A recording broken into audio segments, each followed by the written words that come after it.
तो अधिक से अधिक धन कमाना चाहिए, लेकिन उसी धन का 10वां हिस्सा दान में लगा देना चाहिए, परोपकार में लगा देना चाहिए। दूसरा, तुम ग्रस्त हो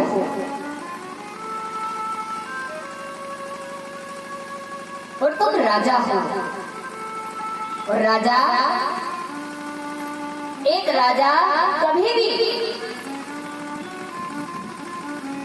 अपनी माँ का नहीं होता, अपनी पत्नी का नहीं होता, अपने बच्चों का नहीं होता। वो राजा पूरी प्रजा का होता है। और यदि राजा के राज में कोई दुखी है तो उसका पाप उस राजा को लगेगा। विश्व पितामह आज युधिष्ठिर जी को समझा रहे हैं कि बेटा, अपने जीवन में कभी पाप तो राजा को करना ही नहीं चाहिए, और यदि भूलवश कोई पाप हो जाए, तुम्हारे सामने यदि कोई पाप कर रहा है, तुम में बल है तो उस पाप को रोको। अगर तुम्हारे अंदर बल नहीं है तो नजरें झुकाकर वहां से चले जाओ। पर लेकिन अगर तुमने इन आंखों से वहां पर खड़े होकर वो पाप देख लिया तो उस पाप का फिर कोई प्रायश्चित नहीं है, वो पाप महापाप कहलाया जाएगा। अब जैसे ही इतना सुना तो पांचों पांडवों के बीच द्रौपदी खड़ी थी। द्रौपदी हंस पड़ी। भीष्म पितामह चुप हो गए। अरे, मैं इतना गंभीर उपदेश पांचों पांडवों को दे रहा हूँ और हमारी कुलवधू द्रौपदी मेरी बात के बीच में हंस कैसे पड़ी। पूछा, अपने पुत्र वधू से पूछा, बेटी बताओ, जब मैं उपदेश दे रहा था तो तुम बीच में क्यों हंसी?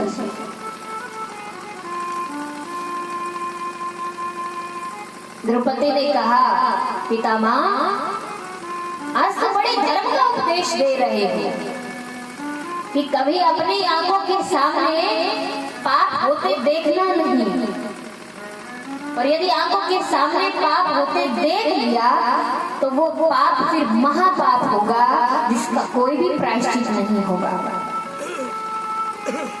और पितामह, यदि आंखों के सामने पाप होते देखना महापाप है तो ये महापाप फिर आपने क्यों किया?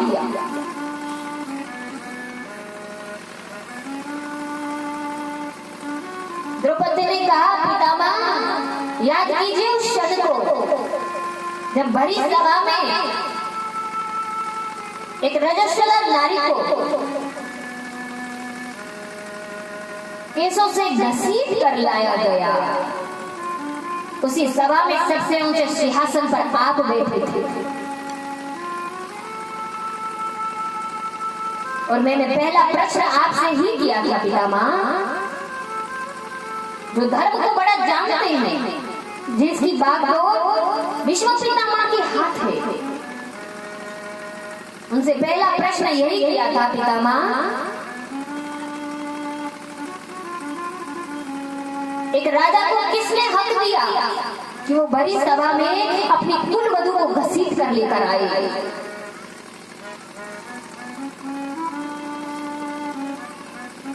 उस समय आपने अपनी नजरें नीचे झुका ली, उस पाप को होते देखते रहे।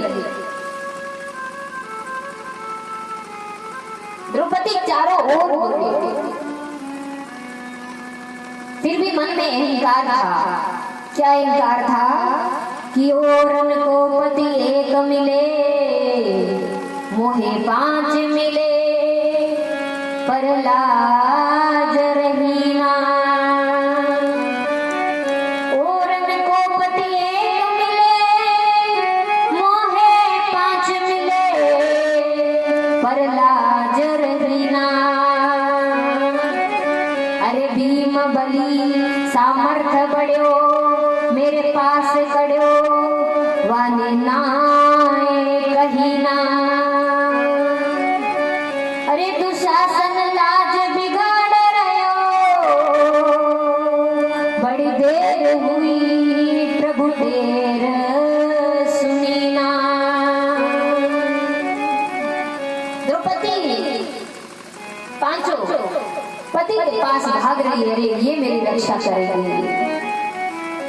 जब देखा कहीं से सहायता नहीं मिलेगी, तब अंतिम में परमात्मा को याद किया, अपने दोनों हाथ ऊपर उठा लिए, भगवान से कहने लगे, अरे पाही पाही महायोगिनी देव देव जगत्पते,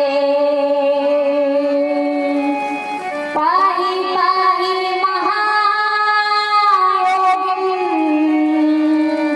देव देव जगत्पते, नानं तद्वयं पूर्वस्य यत्र मृत्यो परस्परा।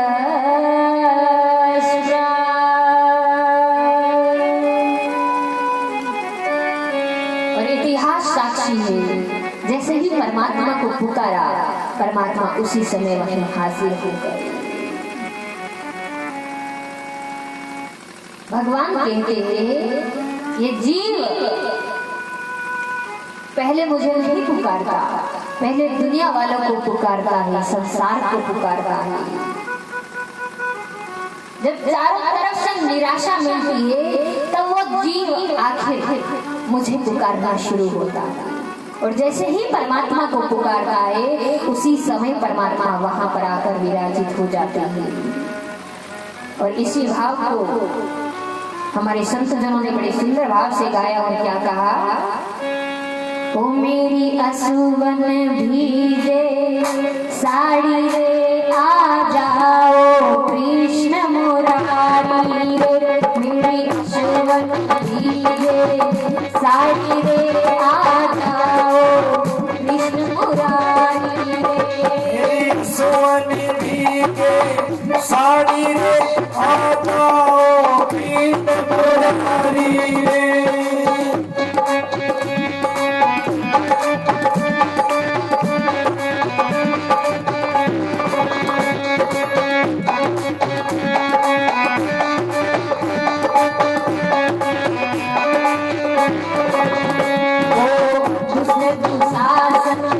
नाड़ी रे भरी सभा में करे रे उबासी रे, ओ दुष्ट दुशासन नाड़ी रे भरी सभा में करे उबासी रे, अब कियो लाज हमारी रे आ जाओ कृष्ण मुरारी रे, अब कियो लाज हमारी रे आ जाओ कृष्ण मुरारी रे। ओ मेरी सोची रे साई रे आ जाओ कृष्ण मुरारी रे, मेरी सुवन भीगे साड़ी रे आ जाओ कृष्ण मुरारी रे।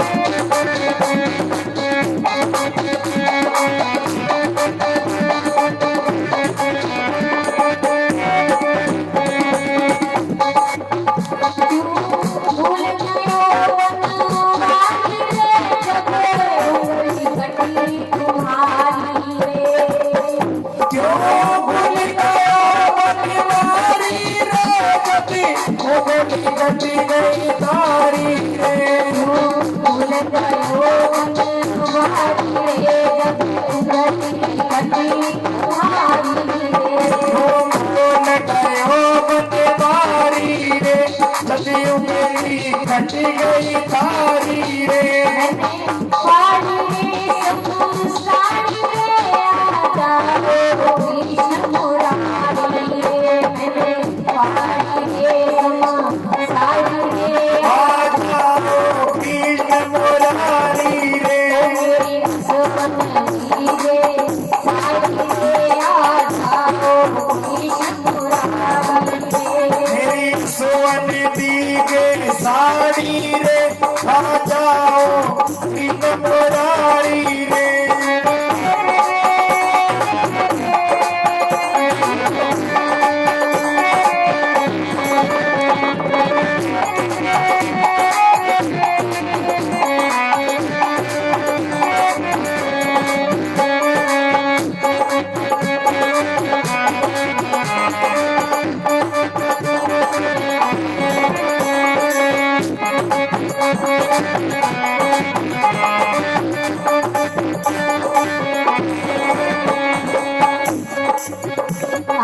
द्रौपदी तुझे पुकार रही अब रखियो लाज हमारी रे।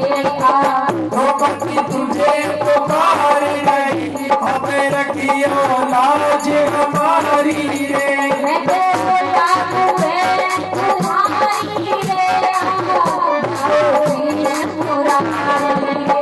मैं तो लागू है तुम्हारी रे कृष्ण मुरारी रे।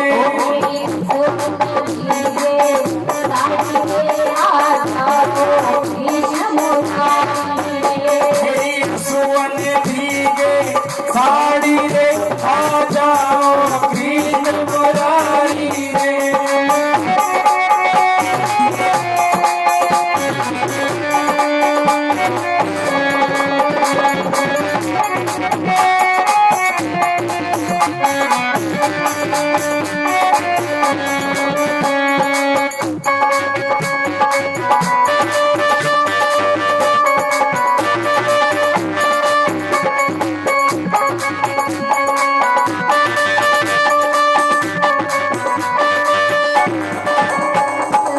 तेरे सूरी बन वाली रे अंबर से आ गई साड़ी रे बबू। तेरे सोनी बनवारी रे अंबर से आ गई साड़ी रे। अब सुनली अर्ज हमारी रे आगे कृष्ण मुरारी रे। अब सुनली अर्ज हमारी रे आए कृष्ण मुरारी रे।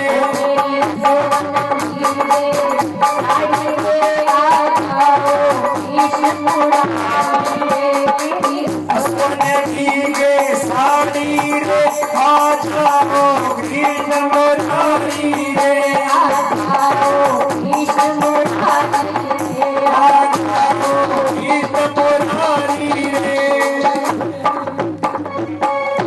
बोलो गुरुजम्बेश्वर भगवान की, विष्णु भगवान की, भक्तवत्सल भगवान की, गौ माता की।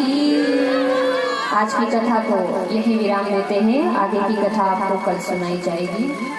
एक विशेष सूचना, कल जामोजी महाराज का बड़ा सुंदर दिव्य जन्मोत्सव है। आप और हम सभी बड़ी धूमधाम से यहाँ पर जामोजी महाराज का दिव्य जन्मोत्सव मनाएंगे। बोले भुजंगेश्वर भगवान की। महाराज के चरणों में नमन। सर्व दीदी कथावाचक सिद्धि विश्नोई को मेरा नमन। व्यासपीठ को नमन। गौशाला के पावन पवित्र प्रांगण में मौजूद मातृ शक्ति और मेरे बुजुर्गों को मेरा नमन प्रणाम। बहुत सुंदर दीदी के श्रीमुख से हमें जमवाणी का स्वर्णपान हो रहा है, तो इसी दिशा में मैं आपको आज का जो दान आया है वो दो में है मेरी गाय। उसी गाय को बचाने के लिए जम्बेश्वर भगवान ने अपना पूरा जीवन लगाया और उसी गाय के लिए आप और हम सब उसी गाय को बचाने के लिए आप और हम सब दिन रात प्रयासरत हैं। तो चिंधड़ गांव की इतनी जो सुंदर गौशाला बनी है, आपने इतनी अच्छी व्यवस्था की है, तो उसके लिए मैं दो शब्द कहना चाहूंगा। ये साथ साथ सम्मान करते हुए संत जी जो हमारे अतिथिगण आए हैं उनको सम्मान देते हुए, तो आप भी सम्मान दें, थोड़ा तालियों का योगदान दें।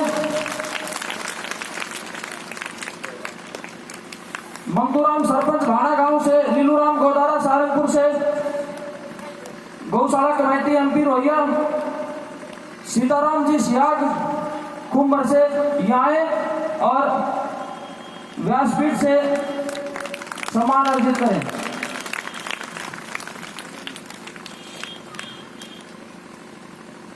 तो जो चिंगड़ गांव में बहुत अच्छी गौ सेवा हो रही है, उसके विषय में मैं 2 लाइन कहना चाहूंगा कि जब मिट्टी की एकता होती है तो ईंट बन जाती है। जब मिट्टी की एकता होती है तो ईंट बन जाती है, और जब ईंटों की एकता होती है तो दीवार बन जाती है, और जब दीवार की एकता होती है तो मकान बन जाता है, और जब मकानों की एकता होती है तो सुंदर गांव बन जाता है, और जब पूरे चिंगड़ गांव की एकता होती है तो सुंदर गौशाला बन जाती है। तो आप सब बहुत धन्यवाद के पात्र हैं। और जब पूरे गांव की और गौशाला कमेटी की एकता होती है तो हम सबको जमवाणी सुनने को मिलती है। तो आपके गांव में बहुत सुंदर गौशाला, अच्छी सेवा हो रही है। सदे दीदी हमें बहुत अच्छे और सरल शब्दों में, सुंदर शब्दों में एक एक बात को समझा रही है। ये वो देश है जब जिस देश में नंद बाबा के पास 9 लाख गायें हुआ करती थी, और आज बड़े दुर्भाग्य की बात है कि हमारे घर में एक एक गाय भी नहीं है। तो हम कहां से छाती ठोक के ये बात कह सकते हैं कि हम सनातनी हैं, हम वैदिक संस्कृति के उपासक हैं। तो हम सबको अपनी जिम्मेवारी लेनी होगी, और हर घर में अगर हम हिंदू हैं, अगर हम वैदिक संस्कृति के उपासक हैं, हम जम्बेश्वर भगवान के शिष्य हैं, तो हर घर में हम एक एक गाय रखें। और गाय भी हमें पहचानना होगा कि एक तो पूतना है और एक गौ माता है। कृष्ण भगवान को पूतना आई थी जहर पिलाने के लिए, लेकिन वो तो भगवान थे, उन्होंने तो उस जहर को भी अमृत बना लिया था। लेकिन हमें जो ये पूतना आई है, अमेरिकन ऑस्टन फ्रीजन जर्सी जिसे बोलते हैं, ये एक प्राणी है, ये गाय नहीं है। गाय जैसी दिखती है लेकिन है पूतना। तो कृष्ण भगवान जी के पास तो शक्ति थी, ताकत थी, भगवान थे साक्षात, तो उन्होंने उस पूतना के दूध को भी अमृत बना लिया था। लेकिन आप और हम सबको मारने के लिए जो पूतना आई है, तो मेरा हाथ जोड़ के आप सबसे निवेदन है कि इस पूतना से बच जाओ। हमारी देसी गौ माता को घर से बाहर करने वाली ये पूतना है। अगर आप सबको देसी गाय से अगर प्रेम है, अगर उसको आप रोटी दे के अपना सब कार्य करते हैं, और आपका कार्य तभी सिद्ध होता है तब आप देसी गौ माता का पालन करते हैं और उसका दूध दही घी खाते हैं। अगर आपको आज भी विद्वान चाहिए, माँ बाप की सेवा करने वाले बच्चे चाहिए, तो बच्चों को गाय का दूध पिलाएं, उनको चूटिया घी खिलाएं। कृष्ण भगवान को जन्माष्टमी मनाते हैं हम, तब तो बच्चों को कृष्ण बना देते हैं, लेकिन उनको खुआते पिज्जा बर्गर हैं। तो पिज्जा बर्गर खाने से तो चूचे बढ़ेंगे जी। अगर अच्छे बलशाली बनाने हैं, माँ बाप की सेवा करवानी है, क्योंकि बुद्धि को सबसे अच्छा रखने के लिए चूटिया घी है जी। आज किसी के घर में चूटिया घी नहीं बचा, क्योंकि हमने दूधिया को दे दिया सारा। तो फिर बोलते हैं छोटे छोटे बच्चे ना हमारा फोन चलाते हैं, सब वो गलत सीख रहे हैं, फोन में कुछ नहीं है इतना अच्छा। तो उन बच्चों को अगर दोबारा से माँ बाप की सेवा करवानी है, क्योंकि एक होता है पढ़ना और एक होता है सीखना। हमारी माँ अगर हमारी किसी बहन को रोटी बनाना सिखाती है तो प्रैक्टिकल होता है कि साथ में वो परात में आटा लगाना सिखाती है। और दूसरी बेटी अगर शहर में पढ़ लेती है ना कि 1 किलो आटा लेके आवश्यकता अनुसार उसमें पानी डाल दे, तो सब उसको पता तो नहीं कि कितना पानी डालने की आवश्यकता है। तो इतनी सी आवश्यकता है हमें कि हर घर में जो महिलाएं हैं वो घर का खूंटा होती हैं। तो अगर माता शक्ति अपनी जिम्मेवारी ले ले तो दोबारा इस देश में रामकृष्ण पैदा हो सकते हैं। और हमें आवश्यकता है घर में देसी गाय रखने की। तो गाय के पंचगव्य से बनी हुई आपके शरीर, आपके स्वास्थ्य के लिए बड़ोपल गौशाला में शुरुआत हुई है। पंचगव्य से करीब 40 से 50 प्रकार की दवाइयाँ पिछले 2 साल से आपके क्षेत्र में बहुत बड़ा प्रयास हो रहा है। ये हर घर में बीमारियां हैं। हम यहाँ कथा में बैठे हैं तो बहुत सारे मेरे बुजुर्ग और माता दवाई लेके आए हैं, कोई सिर दर्द की, कोई पैर दर्द की, कोई पेट की। जब हम शरीर से स्वस्थ होंगे तभी हम ईश्वर की उपासना अच्छे से कर सकते हैं। तो मैं शरीर से स्वस्थ होना है, क्योंकि हमारे अरबों करोड़ अरबों रुपए जो है विदेशी कंपनी लूट रही है। 15 अगस्त 1947 को यह देश आजाद हुआ, लेकिन हमारा शरीर आज भी अंग्रेजी दवाइयों का गुलाम है जी। ये पीड़ा है मेरी, और आप इस पीड़ा को अगर जानना चाहते हैं, आप अपनी खून पसीने की कमाई को अपने घर परिवार अपने बच्चों के लिए लगाना चाहते हैं, तो अंग्रेजी दवाइयों को छोड़ दो, देसी गाय का गौमूत्र पीना शुरू कर दो। आपके गांव में गौशाला नहीं है, निरोगशाला है जी। इसका एक एक जो गौमूत्र का कण है उसको वेस्ट मत जाने दो, क्योंकि विदेशों में बहुत बड़े स्तर पर शोध हो चुके हैं। हर बीमारी की दवाई के लिए आज कैप्सूलों में भी गाय का गौमूत्र प्रयोग होना शुरू हो गया है। हम सीधा नहीं लेंगे तो सैकड़ों रुपए का एक एक कैप्सूल मिलेगा हमें, तब तो हम लेंगे।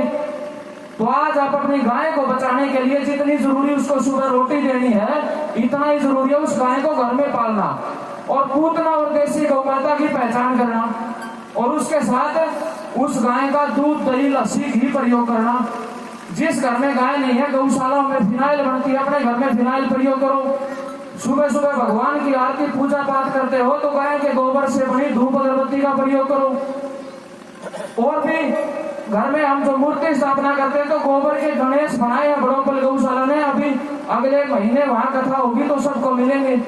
गोबर से गणेश भी बनते हैं। यहाँ मेरे बुजुर्ग बैठे हैं, 50 साल पहले भारत में कोई मेडिकल नहीं था, 50 साल पुराना, और हजारों साल पुराने मंदिर हैं इस देश में। और उन मंदिरों को बनाने के लिए जो शिला चढ़ाई जाती थी, इस देश में 7-7, 8-8 फुट के लोग होते थे। कल्पना नहीं आई है, उस समय टेक्नोलॉजी नहीं थी, लेकिन गाय के दूध से इतनी शक्ति थी इस देश के लोगों में कि वो उन पत्थरों को जो 1-1 टन 2-2 टन के होते थे उनको उठा लेते थे। आज पिज्जा, बर्गर, चाउमीन, मैदा, रिफाइंड आने के बाद इस देश का जो स्वास्थ्य का नुकसान हुआ है, इस देश में जो बीमारियों की बाढ़ आई है, इन सब के मूल में जो है वो गाय है। चाहे वो धर्म के मूल की बात करें, चाहे वो खेती के मूल की बात करें, आज किसान की दुर्दशा है तो उसी कारण है कि जिस दिन किसान ने अपने घर से गाय खोल दी। तो हमें दोबारा से इस देश की रीढ़ की हड्डी को बचाना है। संस्कृति तभी बचेगी, किसान भी बचेगा और स्वास्थ्य भी बचेगा। एक व्यक्ति की जब रीढ़ की हड्डी टूट जाती है तो साहब वो सीधा नहीं खड़ा हो सकता। तो गाय कैसे भगवानों की भगवान है। मैं 1-2 लाइन में और बताना चाहूंगा कि मनुष्य कहता कि मैं बड़ा तो तू धरती पर क्यों खड़ा, धरती कहती कि मैं बड़ी तो तू शेष भगवान के सिर पे क्यों पड़ी, शेष भगवान कहते कि मैं बड़ा तो शंकर भगवान के गले क्यों पड़ा, शंकर भगवान कहते कि मैं बड़ा तो तू कैलाश पर्वत पे क्यों खड़ा, कैलाश पर्वत